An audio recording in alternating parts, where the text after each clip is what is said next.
Bismillah ar-Rahman ar-Rahim. Alhamdulillahi Rabbil Alameen. As-salatu was-salamu ala Rasulihil Ameen. People think another nullifier of fasting, that someone giving blood or taking blood would nullify fast. Now, yes, a lot of scholars will say taking blood might give you nutrition, strengthen your body. That may nullify your fast. Understandable. But this donating blood is things again leaving your body.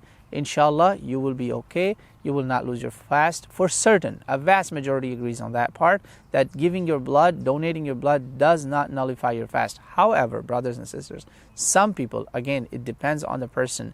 When they donate blood, they might have weakness, dizziness, and eventually they might not be able to continue their fast because of that. So therefore, we should be careful by not indulging into these extremes where we are in a risk or danger, like about to tip this side or that side, fasting or not fasting. Let's avoid those extremes. May Allah subhanahu wa ta'ala help us all. Wallahu a'lam.